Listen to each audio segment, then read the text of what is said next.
What was my most surprising therapy experience? I started therapy after my wife died. 3 years of marriage ended when a drunk driver hit her car head on. I couldn't sleep, couldn't eat, couldn't function. My boss gave me 8 weeks leave, but by week 6, I still hadn't showered in days. My sister finally dragged me to her therapist, Dr. Parker, who specialized in grief counseling. Dr. Parker's office was exactly what you'd expect. Beige walls, fake plants, diplomas, and those stupid little Zen sand gardens. She spoke in that careful, measured therapist voice. I stopped going after 3 sessions. 6 months later, I was still a mess. One night at 2 a.m., unable to sleep, I found myself in a 24-hour diner. The only other customer was this elderly man reading a worn paperback. When I knocked over my water glass, he helped me clean up, then simply asked, "Rough night?" Something about his kind eyes made me tell him everything about Emily, about the funeral where I couldn't speak, about how I still couldn't move her toothbrush from our bathroom sink. He listened without interrupting, then wrote something on a napkin. "I'm retired now, but I used to help people. Come by tomorrow if you want to talk more." I almost threw the napkin away, but the next evening I found myself pressing his buzzer. James, that was his name. He opened the door wearing faded jeans and a sweater with a coffee stain. His apartment was cluttered with books and photographs. No diplomas, no credentials, just a regular living room with a comfortable couch.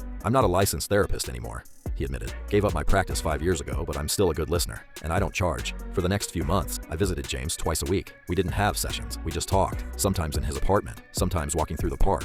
Once even while he taught me to change my car's oil. He never gave me worksheets or talked about stages of grief. "Grief isn't something you get over," he told me once while we were fishing.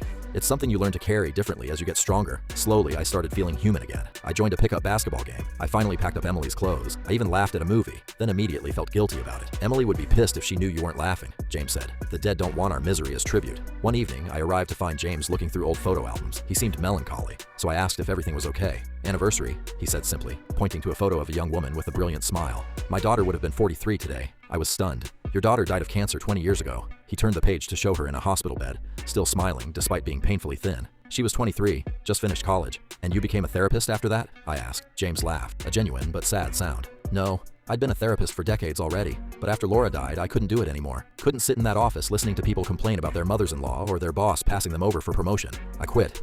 Drank too much. Nearly ended things." "What changed?" I asked. "Time, and a homeless man named Tom who used to sleep in the park. He'd lost everything, family, home, dignity. But he'd sit there feeding squirrels, finding joy in something so simple." James looked at me intently. "I realized I could either die with Laura or live carrying her with me. So I started living again, not as a formal therapist, but as someone who understands loss." That night, James showed me all of Laura's photos. For the first time, I realized James hadn't been helping me, despite not understanding my pain. He'd been helping me because he understood it completely. On the anniversary of Emily's death, I expected to fall apart. Instead, I went to the beach she loved and told her all about my year, about James, about how I was learning to carry my grief differently. When I told James about this, he smiled and said, "That's how you know you're healing, when memories bring more comfort than pain."